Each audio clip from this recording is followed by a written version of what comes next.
America വീണ്ടും ഇന്ത്യക്ക് ഒരു പണി തന്നു എന്ന് കേൾക്കുന്നുണ്ടല്ലോ. എന്താണ്?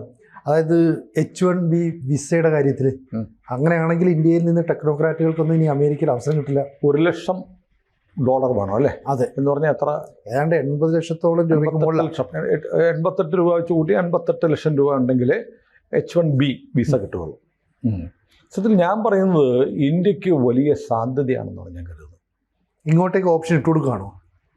അതായത് നമ്മൾ നോക്കുമ്പോൾ ഇവിടുന്ന് H1B വിസ കിട്ടാൻ ആഗ്രഹിച്ചിരിക്കുന്നവർക്ക് ഒരു ദോഷമാണ്, പ്രഹരമാണ്. അതെ. വലിയ തുക വേണം. അവിടെ അമേരിക്കയിൽ ഉള്ളവർ തന്നെ H1Bയിലേക്ക് മാറാൻ ആഗ്രഹിക്കുന്നവർക്കും പ്രഹരമാണ്. പക്ഷേ ഒരു പ്രധാനപ്പെട്ട കാര്യം, ഈ IT മേഖലയിലാണ് ഇത് ഏറ്റവും കൂടുതൽ ബാധിക്കുന്നത് അല്ലേ? അതെ. IT നമ്മുടെ രാജ്യത്തു നിന്നും ഏറ്റവും കൂടുതൽ ആളുകൾ അമേരിക്കയിൽ ജോലി ചെയ്യുന്നതും IT ആയിട്ട് ബന്ധപ്പെട്ടാണ്. അപ്പോൾ IT പ്രൊഫഷണലുകളെ ഇല്ലാതെ അമേരിക്ക എങ്ങനെ മുന്നോട്ട് പോകും? ലോകത്ത് IT-യിൽ ഏറ്റവും കൂടുതൽ കോൺട്രിബ്യൂട്ട് ചെയ്യുന്നത് 2 രാജ്യങ്ങളാണ്. ഒന്ന് ഇന്ത്യ, 2 ചൈന ആണല്ലോ, തർക്കമില്ല. അതെ. അപ്പോൾ ഇന്ത്യക്കാരുടെയും ചൈനക്കാരുടെയും ക്വാളിറ്റി നോക്കണം. ചൈനക്കാർക്ക് എന്തായാലും അമേരിക്ക അങ്ങനെ വാതിൽ തുറന്നു കൊടുക്കത്തില്ല. ദേശീയ സുരക്ഷയുമായി ബന്ധപ്പെട്ട ചില പ്രശ്നങ്ങളുണ്ട്. അതുകൊണ്ട് ചൈനക്കാരെ ഒന്ന് ചവിട്ടി പിടിച്ച് അമേരിക്ക എടുക്കുകയുള്ളൂ. ഇനി രണ്ടാമത്, ചൈനക്കാരെ അങ്ങോട്ട് കൊണ്ടുവന്നാൽ തന്നെ ഒരു പ്രധാനപ്പെട്ട പ്രശ്നമുണ്ട്. ചൈനക്കാർക്ക് മഹാഭൂരിപക്ഷത്തിനും ചൈനീസ് ഭാഷയല്ലാതെ ഇംഗ്ലീഷ് അറിയത്തില്ല. അപ്പോൾ അമേരിക്കയിലെ IT മേഖലയ്ക്ക് ഏറ്റവും ഫിറ്റായിട്ടുള്ള, ഏറ്റവും എക്സ്പേർട്ടൈസ് ഉള്ള ആളുകൾ ഇന്ത്യക്കാരാണ്. അപ്പോൾ നമ്മളിപ്പോൾ ഈ വനാമി ചെമ്മീൻ ഇന്ത്യ കയറ്റി അയക്കുന്നു അമേരിക്കയിലേക്ക്. അമേരിക്ക അപ്പം ഈ താരിഫ് ഉപരോധത്തിൻ്റെ പേരിൽ ഇന്ത്യൻ ചെമ്മീൻ വേണ്ട എന്ന് പറഞ്ഞു. ശരി, നമ്മുടെ ചെമ്മീൻ ചീഞ്ഞു പോകും. അമേരിക്കയ്ക്ക് വേണമെങ്കിൽ വിയറ്റ്നാം ചെമ്മീൻ മേടിച്ച് കഴിക്കാം. പക്ഷെ IT-യുടെ കാര്യത്തിൽ വിയറ്റ്നാമിൽ നിന്ന് എടുക്കാൻ പറ്റില്ല. അസിം മുനീറിൻ്റെ പാകിസ്ഥാനിൽ നിന്ന് എടുക്കാൻ പറ്റില്ല. ബംഗ്ലാദേശിൽ നിന്ന് യൂനിസിനോട് കുറച്ച് IT-ക്കാരെ തടഞ്ഞ് പറഞ്ഞ് ഇമ്മോറൽ ട്രാഫിക്കുകാരെ പറഞ്ഞേക്കേണ്ടി വരും. IT-ക്ക് ഇന്ത്യക്കാരും ചൈനക്കാരുമായി ലോക മാർക്കറ്റിലുള്ള ഏറ്റവും വലിയ അസറ്റുകൾ എന്ന് പറയുന്നത് ഇന്ത്യൻ പ്രൊഫഷണൽസും ചൈനീസ് പ്രൊഫഷണൽസുമാണ്. അപ്പോൾ ചൈനക്കാരെ അമേരിക്ക ഫേവർ ചെയ്യില്ല എന്ന് പറയുന്നതിൻ്റെ പ്രധാനപ്പെട്ട കാര്യം എന്താണ്? നേരത്തെ പറഞ്ഞ 2 കാര്യങ്ങൾ. ഒന്ന്, ചൈനക്കാരാണെന്നതും, 2, അവർക്ക് ഇംഗ്ലീഷ് ആക്സസ് ഇല്ലാത്തതുമാണ് ഒരു പ്രശ്നം. അപ്പോൾ ഇന്ത്യക്കാർ മാത്രമേ ഓപ്ഷനുള്ളൂ. ഈ പരിപാടി സത്യത്തിൽ തുടങ്ങി വെച്ചത് ഒബാമയാണ്. ഒബാമയുടെ ഇലക്ഷൻ്റെ സമയത്ത് അമേരിക്കയിൽ ഒരു ക്യാമ്പയിൻ നടന്നു. ഈ മാഗ നടത്തിയതുപോലെയുള്ള ക്യാമ്പയിൻ ഉണ്ടായിരുന്നു. കുറേ ചെറുപ്പക്കാർ because of an Indian in Bangalore I lost my job. ബാംഗ്ലൂരിലിരിക്കുന്ന ഒരു ഇന്ത്യക്കാരൻ കാരണം എനിക്ക് എൻ്റെ ജോലി പോയി എന്ന് എഴുതി വെച്ചിരിക്കുന്ന ടീഷർട്ട് ഇട്ട് ചെറുപ്പക്കാർ അമേരിക്കയിൽ രംഗത്തിറങ്ങിയിരുന്നു. കാരണം അമേരിക്കൻ കമ്പനികൾ ഒരുപാട് പേർക്ക് ഔട്ട്സോഴ്സ് ചെയ്യുന്നു ജോലി. നമ്മുടെ നാട്ടിൽ അമേരിക്കൻ കമ്പനികൾക്ക് വേണ്ടി ഇവിടെ IT കമ്പനികൾ പണിയെടുക്കുന്നവരുണ്ട്. ഔട്ട്സോഴ്സ് ചെയ്യുന്നതുകൊണ്ട് അമേരിക്കക്കാരന് ജോലി ഇല്ലാതാവുന്നു എന്നൊരു ക്യാമ്പയിൻ ഒബാമയുടെ തെരഞ്ഞെടുപ്പിൻ്റെ കാലത്ത് നടന്നിരുന്നു. അത് ഒബാമയുടെ വിജയത്തിനെ സഹായിക്കുകയും ചെയ്തിരുന്നു. ഇത്തരം അമേരിക്കക്കാർക്ക് തൊഴിൽ കിട്ടുന്നില്ല എന്നുള്ള ഒരു ഇഷ്യൂ. അതുകൊണ്ട് ഒബാമ അധികാരത്തിൽ വന്നപ്പോൾ ഒബാമ ഒരു കാര്യം ചെയ്തു. ഇപ്പം നമ്മുടെ നാട്ടിലൊക്കെ ഈ RN എക്സാം എഴുതിയിട്ട് കാത്തിരിക്കുന്ന നഴ്സുമാരുണ്ട്. ഒബാമ തീരുമാനിച്ചു, നഴ്സുമാർ ഇനി വേണ്ട, വിദേശത്ത് നിന്ന് വേണ്ട. എന്നിട്ട് എന്ത് ചെയ്തു? അമേരിക്കയിലുള്ള യുവതികളെ ഒക്കെ ട്രെയിൻ ചെയ്ത് അവരെ നഴ്സുമാരാക്കി. എന്നാൽ പോലും ഇന്ത്യൻ നഴ്സുകളുടെ ഒരു അക്കാഡമിക് ബ്രില്യൻസ്, ഒരു ഡെഡിക്കേഷൻ, ലോകത്തെ ഏത് രാജ്യങ്ങളിൽ പോയാലും ആളുകൾ പറയുന്നത് ഇന്ത്യയിൽ നിന്നുള്ള നഴ്സുമാരുടെ ഗുണം, അവർ അർപ്പണ ബുദ്ധിയോടെ ജോലി ചെയ്യും, സമയം നോക്കത്തില്ല. അപ്പോൾ ഒരു രോഗിക്ക് ഒരു ട്രീറ്റ്മെൻറ്റ് കൊടുത്തുകൊണ്ടിരിക്കുമ്പോൾ 5 മണിയായി ഞാനിവിടെ നിർത്തി എന്ന് പറഞ്ഞ് നമ്മുടെ നഴ്സ് പോകത്തില്ല. ആ ചെയ്യാനുള്ള ജോലി തീർത്ത് അത് 5 മണി എന്നുള്ള 7 മണിയോ 8 മണിയോ ആയാൽ ആ രോഗിയെ പരിചരിക്കുന്ന ആ കടമ പൂർത്തിയാക്കിയതിനു ശേഷം മാത്രമേ ഇന്ത്യൻ നഴ്സുമാർ പോകുള്ളൂ. ഇന്ത്യൻ നഴ്സുമാരെ കുറിച്ച് ലോകത്തെ എല്ലാ രാജ്യങ്ങളിലും വലിയ മതിപ്പാണ്. അപ്പോൾ അമേരിക്ക അത്യാവശ്യം കുറേ അമേരിക്കയിലുള്ള ആളുകളെയൊക്കെ ട്രെയിൻ ചെയ്ത് നിർത്തി. പക്ഷേ അതുപോലെ പറ്റത്തില്ല. നഴ്സിനെ പോലെ IT-ക്കാരെ പഠിപ്പിച്ചെടുത്തിട്ട് നിയമിക്കാൻ പറ്റുമോ? പറ്റത്തില്ല. അത് നഴ്സെന്ന് പറയുന്നത് വേറെ പഠിപ്പിച്ചെടുക്കാൻ ഈ സർജൻ്റെ പണിയാണ് IT-യുടെ പണി എന്ന് പറയാം. അത്രയും വൈദഗ്ധ്യം വേണ്ടതാണ് IT മേഖലയിലെ തൊഴിൽ. അപ്പോൾ എന്ത് ചെയ്യും? അപ്പോൾ നമ്മൾ ആലോചിക്കേണ്ട, ഇപ്പം ഈ ബാംഗ്ലൂരിലിരിക്കുന്ന ഏതോ ഒരുത്തൻ കാരണം എൻ്റെ ജോലി പോയി എന്ന് പറഞ്ഞ് അമേരിക്കയിൽ ഒബാമയുടെ ഇലക്ഷൻ പ്രചരണ സമയത്ത് ക്യാമ്പയിൻ ചെയ്തിട്ടും ഒബാമ അധികാരത്തിൽ വന്നിട്ടും IT-യിൽ ഒബാമ തൊട്ടില്ല. IT-യിൽ തദ്ദേശവൽക്കരണം അമേരിക്കക്കാർക്ക് മാത്രം മതി, പുറത്തുനിന്നുള്ളവർ വരണ്ട, അവർക്ക് ഉയർന്ന എൻട്രി ഫീസ് അല്ല വിസ ഫീസ് കൊടുത്തിട്ട് അവരുടെ വിലക്കാനുള്ള ഒരു നീക്കം ഒബാമ എടുത്തിരുന്നില്ല. ഒബാമ ചെയ്യാത്ത കാര്യമാണ് ഒബാമ ചെയ്യാത്തല്ല, ഒബാമ ചിന്തിക്കുക പോലും ചെയ്യാത്ത കാര്യമാണ് ഇപ്പോൾ ട്രംപ് ചെയ്യുന്നത്. അപ്പോൾ അമേരിക്കൻ IT കമ്പനികൾ എന്ത് ചെയ്യും?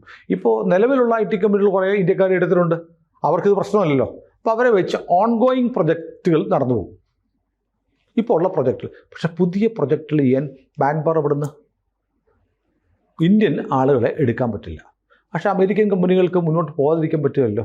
അപ്പോൾ അമേരിക്കൻ കമ്പനികൾ സ്വാഭാവികമായും എന്താണ് ചെയ്യാൻ പോകുക? ഇന്ത്യയിൽ നിന്നുള്ള ആളുകളെ, പ്രൊഫഷണലുകളെ വേണം.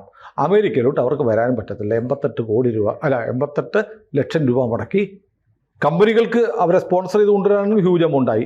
അല്ലെങ്കിൽ നമ്മൾ സ്വമേധയാ പോകണമെങ്കിൽ 88 ലക്ഷം രൂപ മുടക്കി പോകാൻ ഇന്ത്യക്കാരന് മാത്രമല്ല ഈ H1B വിസയുടെ നിരക്ക് വർധന ബാധിക്കുന്നത്. ഞാൻ ഇന്ത്യക്കാരുടെ കാര്യം എടുത്തു പറയാൻ കാരണം നമ്മുടെ IT പ്രൊഫഷണലുകളുടെ ഒരു സാധ്യത അടയുന്നു എന്നുള്ളതാണ്. നമ്മുടെ IT പ്രൊഫഷണലുകളുടെ മാത്രമല്ല, അമേരിക്കൻ കമ്പനികളുടെ പുതിയ പ്രൊജക്റ്റുകൾക്ക് ആളെ കിട്ടാനില്ല എന്ന് അവരുടെ ഒരു സാധ്യതയും കൂടി അടയുകയാണ്. അപ്പോൾ അവർ സ്വാഭാവികമായിട്ട് എന്ത് ചെയ്യും? കൂടുതൽ ഔട്ട്സോഴ്സ് ചെയ്യും, അല്ലേ? ഇന്ത്യക്കാരെ കൂടുതൽ. നിങ്ങൾ വീട്ടിൽ നിന്ന് വർക്ക് ചെയ്യുക. എൻ്റെ ബന്ധുക്കളുണ്ട് അമേരിക്കൻ കമ്പനികളിൽ വീട്ടിലിരുന്ന് വർക്ക് ചെയ്യുന്നവർ. അപ്പോൾ അവർക്ക് ലാഭം. പുതിയ നമ്മുടെ നാട്ടിലുള്ള ആളുകൾക്ക്, IT രംഗത്തുള്ളവർക്ക് അമേരിക്കൻ കമ്പനി, പിന്നെ അമേരിക്കയിൽ പോയി ആ മണ്ണിൽ തന്നെ കാലുകുത്തി ചിലപ്പോൾ ജോലി ചെയ്യാൻ പറ്റില്ലെന്ന് വരും. പക്ഷേ തൊഴിലവസരങ്ങൾ വലിയ തോതിൽ കൂടും. ഇങ്ങോട്ട് വരാൻ പോവുക. IT പ്രൊഫഷണലുകളെ ഔട്ട്സോഴ്സ് ചെയ്യുന്ന തരത്തിലേക്ക് അമേരിക്കൻ കമ്പനികൾ മാറും. അപ്പോൾ സത്യത്തിൽ അങ്ങനെ വരുമ്പോഴത്തേക്ക് നമ്മുടെ നാട്ടിലേക്ക് ഉണ്ടാകാൻ പോകുന്നതെന്നറിയാമോ? പ്രൊഫഷണൽസ് മുഴുവൻ ഇവിടെയാണ്, ഇവർക്ക് അങ്ങോട്ട് വരാൻ പറ്റില്ല. അപ്പോൾ അമേരിക്കൻ കമ്പനികൾ തൊഴിലവസരങ്ങളുടെ ഒരു ചാകരയായി ഇന്ത്യ മാറാൻ സാധ്യതയില്ലേ? ഉണ്ട്. അതാണ് ഏറ്റവും പ്രധാനം. അപ്പോൾ എന്താ, പുതിയ അമേരിക്കൻ കമ്പനികളുടെ ഇന്ത്യൻ ഓപ്പറേഷൻസ് കൂടും, അല്ലേ? പുതിയ യൂണിറ്റുകൾ, പുതിയ അമേരിക്കൻ കമ്പനികൾ തന്നെ ഇങ്ങോട്ട് വരാം, ഇന്ത്യ ബന്ധിക്കുക. അപ്പോൾ ചോദ്യമുണ്ട്, അങ്ങനെ ഉണ്ടെങ്കിൽ ഇവിടെ ഉണ്ടായിരിക്കുന്ന IT അധിഷ്ഠിതമായിട്ടുള്ള പ്രോഡക്റ്റുകൾക്ക് ട്രംപ് താരിഫ് ചുമത്തിയാലോ എന്ന് ചോദ്യം വരും. പക്ഷേ അത് അമേരിക്കൻ ഒരു സിസ്റ്റത്തെക്കുറിച്ച് അറിയാമെന്ന് പറഞ്ഞു. അപ്പോൾ ഞാനിപ്പോൾ ഒരാളോട് സംസാരിച്ചു. അപ്പോൾ IT മേഖലയ്ക്ക് ഒരു താരിഫ് ചുമത്തുന്നതിനെക്കുറിച്ച് ട്രംപ് ചിന്തിക്കാൻ ഒരു സാധ്യതയില്ല. കാരണം IT മേഖല സ്തംഭിച്ചാൽ അമേരിക്ക സ്തംഭിച്ചു എന്നുള്ളതാണ്. അപ്പോൾ ഇപ്പോൾ ശരിക്കും നമ്മൾ പ്രത്യക്ഷത്തിൽ നോക്കുമ്പോൾ H1B വിസയുടെ കാര്യത്തിൽ ഇന്ത്യക്കാർക്ക്, ലോകത്തെ എല്ലാവർക്കും തിരിച്ചടിയാണ്. 88 ലക്ഷം രൂപ വേണ്ടി വരുന്നു, അല്ലെങ്കിൽ $1 ലക്ഷം വേണമെന്നുള്ള എല്ലാവർക്കും തിരിച്ചടിയാണെങ്കിൽ പോലും ആ തിരിച്ചടിയെ അനുകൂലമാക്കി മാറ്റാനുള്ള ഒരു സാഹചര്യം ഇന്ത്യക്കുണ്ട്. അപ്പോൾ ഇന്ത്യക്ക് അങ്ങനെ നോക്കിയിട്ട് മാത്രം കാര്യമില്ല. അപ്പോൾ വേറെ കൂടുതൽ IT കമ്പനികളിവിടെ വരുന്നു, IT-കാർക്ക് കൂടുതൽ അവസരങ്ങൾ ഉണ്ടാകുന്നു, പുതിയ പ്രൊജക്റ്റുകളുടെ ചാകര ഉണ്ടാകും എന്നൊക്കെ പറയുമ്പോൾ ഇവിടെ ഇന്ത്യ സർക്കാർ എടുക്കേണ്ട പ്രധാനപ്പെട്ട ഒരു നയം മാറ്റമുണ്ട്. നമുക്ക് ഒരു സമഗ്രമായ പുതിയൊരു IT നയം നമുക്കുണ്ടാവണം. നമ്മൾ കൂടുതൽ ഇൻഫ്രാസ്ട്രക്ചർ ഇവിടെ ഉണ്ടാവണം, വേണ്ടേ?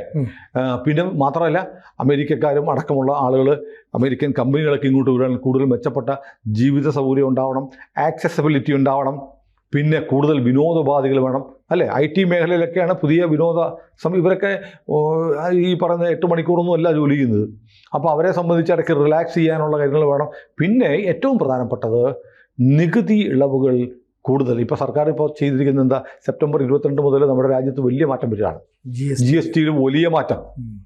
കാരണം നമ്മുടെ നാട്ടിൽ കാര്യമായി ചർച്ച ചെയ്തിട്ടില്ല. നരേന്ദ്രമോദി ഈ താരിഫ് യുദ്ധ പ്രഖ്യാപനത്തിലൂടെ ഇന്ത്യയെ ഞെരുക്കാൻ നോക്കിയപ്പോൾ നമ്മൾ എടുത്ത വിപ്ലവകരമായ ഒരു മാറ്റമാണ് GST ഇളവ് കൊണ്ടുവന്നു. GST ഇളവ് കൊണ്ടുവന്നപ്പോഴത്തേക്ക് നമ്മുടെ നാട്ടിൽ ഈ താരിഫ് ഇമ്പോസ് ചെയ്തുകൊണ്ട് നമുക്ക് വലിയ വിലക്കയറ്റം ഉണ്ടാകും എന്ന് കരുതിയ മേഖലകളിലൊക്കെ വളരെ ഡ്രാസ്റ്റിക്കായിട്ട് വില കുറഞ്ഞ് ജനങ്ങൾക്ക് ഗുണമുണ്ടാക്കുന്ന തരത്തിലേക്ക്, നമ്മളുണ്ടാക്കുന്ന ചപ്പാത്തിക്ക് വരെ വില കുറയും. പാക്കറ്റ് ചപ്പാത്തി ഉൾപ്പെടെ പോലെ ഞാൻ വളരെ സിമ്പിളായിട്ടുള്ള കാര്യം പറയും, ഇതിന് വരെ വില കുറയാണ്. ഇപ്പോൾ കാറുകൾക്കൊക്കെ ആണെങ്കിൽ ലക്ഷക്കണക്കിന് രൂപയാണ്. 2 വീലർ വാങ്ങിയ ഒരു ഹോണ്ടയുടെ സ്കൂട്ടർ വാങ്ങിച്ചാൽ 10,000 രൂപയുടെ വ്യത്യാസം ഉണ്ടാവും 22-ാം തീയതി ശേഷം. ഈ ഇൻഷുറൻസ് മേഖലയിൽ, അല്ലേ, ഹെൽത്ത് ഇൻഷുറൻസ് അടക്കമുള്ള മേഖലയിൽ GST ഇല്ല. അപ്പോൾ വലിയ മാറ്റം. അമേരിക്ക നമുക്ക് നേരെ എടുത്തിട്ടുള്ള ഈ ഒരു ഉപരോധം തന്നെയാണ്, അല്ലേ, സാങ്ഷൻ എന്ന് പറയുന്നില്ലെന്നേ ഉള്ളൂ. എന്നാൽ തന്നെ ഈ താരിഫിൻ്റെ പേരിലുള്ള ഈ ശിക്ഷാ നടപടിയെ മറികടക്കാൻ വേണ്ടി, ജനങ്ങൾക്ക് അതിൻ്റെ ഭാരം ഉണ്ടാകാതിരിക്കാൻ വേണ്ടിയിട്ടാണ് സമഗ്രമായ ഒരു GST പൊളിച്ചെടുത്തത് കേന്ദ്ര സർക്കാർ നടത്തി. അപ്പോൾ നമ്മൾ വെറുതെ ഇരിക്കുന്നില്ല. പക്ഷേ ഇതൊന്നും നമ്മുടെ നാട്ടിൽ ആളുകളെ പറഞ്ഞ് ബോധ്യപ്പെടുത്താൻ നിർഭാഗ്യവശാൽ അത് ചെയ്യേണ്ട ആളുകൾക്ക് കഴിയുന്നില്ല എന്നൊരു വശമുണ്ട്. അപ്പോൾ നികുതിയുടെ കാര്യത്തിലുണ്ടാവണം. അപ്പോൾ ഇങ്ങനെ ഒരു വലിയ മാറ്റം നമ്മുടെ IT മേഖലയിലേക്ക് വരുന്നതനുസരിച്ച് സർക്കാരും കൂടെ ഒരു നയം മാറ്റം ഉണ്ടാക്കിയാൽ സർക്കാർ ഉറപ്പായിട്ടും ശ്രമിക്കും. കാരണം നരേന്ദ്രമോദി ഇന്ത്യൻ പ്രധാനമന്ത്രി. അതുകൊണ്ട് ഇപ്പോൾ പുതിയ സാഹചര്യം, ഇന്ത്യക്ക് കിട്ടുന്ന ഒരു പുതിയ അവസരമാണ് ട്രംപ് തുറന്നു വച്ചിരിക്കുന്നത്. അതനുസരിച്ച് ഒരു IT മേഖലയിൽ ഒരു മാറ്റം കൂടെ ഉണ്ടായി ഇന്ത്യ ലോകത്തിൻ്റെ IT ഹബ്ബായിട്ട് മാറും. ഇന്നിപ്പോൾ അമേരിക്കയും ചൈനയും എന്ന് പറയുന്ന പോലെ അതും മാറിയിട്ട് ലോകത്തിൻ്റെ IT സാമ്രാജ്യമായി ഇന്ത്യ മാറാൻ പോകുക. അപ്പോൾ ട്രംപ് നമ്മളെ സഹായിക്കുകയാണ് എന്ന് പറയേണ്ടി വരും. രാഹുൽ ഗാന്ധിയുടെ പടം നരേന്ദ്രമോദി വീട്ടിൽ വെച്ചിട്ടുണ്ടെന്ന് പറയാറുണ്ട്. കാരണം രാഹുൽ ഈ വീടിൻ്റെ ഐശ്വര്യം, നരേന്ദ്രയുടെ വീട്ടിലല്ല BJP ആസ്ഥാനത്ത് വെച്ചിട്ടുണ്ട് എന്ന് പറയുന്നു. ഇത് പറയുന്ന പോലെ ഈ ട്രംപ് ഈ ഡീപ് സ്റ്റേറ്റിനെ തകർക്കുമെന്നൊക്കെയാണ് പറയുന്നത്, അല്ലേ? അതെ, അത് ട്രംപ് ഇപ്പോഴും പറയുന്നുണ്ട്. പക്ഷെ എനിക്കിപ്പോൾ തോന്നുന്നത് ട്രംപ് ഇപ്പോൾ തകർക്കാൻ പോകുന്നത് ഡീപ് സ്റ്റേറ്റിനെ മാത്രമല്ല, അമേരിക്കൻ സമ്പദ് വ്യവസ്ഥയുടെ നട്ടെല്ലും കൂടിയാണെന്ന് തോന്നുന്നു. ഏതായാലും H1B വിസ ഫീസ് കൂട്ടിയത് ഒരു താൽക്കാലികമായൊരു തിരിച്ചടിയാണ്. ഈ തിരിച്ചടിയെ മറികടക്കാനുള്ള സാധ്യതകൾ നമ്മുടെ മുന്നിൽ തന്നെയുണ്ട്. നമ്മൾ മുമ്പൊരു സംഭാഷണത്തിൽ പറഞ്ഞതുപോലെ നാളെ ഒരിക്കൽ ട്രംപ് ഓവൽ ഓഫീസിലിരുന്ന് എൻ്റെ ഐഡിയ ആയി പോയി എന്ന് പറഞ്ഞ് ഇങ്ങനെ താടിക്ക് കൈകുത്തിയിരിക്കുന്ന ഒരു കാഴ്ച കാണേണ്ടി വരും ഇയാളുടെ ഈ ഭ്രാന്തൻ നയങ്ങൾ കാരണമെന്ന് വലിയ സാമ്പത്തിക വിദഗ്ധരൊക്കെ പറയുന്നുണ്ട്. നമുക്ക് ആശങ്കകളല്ല, ഭയം വേണ്ട, ജാഗ്രത മതി. കൂടുതൽ വാർത്തകളും വിശേഷങ്ങളും നിങ്ങളിലേക്ക് എത്താൻ ABC മലയാളം സബ്സ്ക്രൈബ് ചെയ്യുക, ബെൽ ബട്ടണും അമർത്തുക.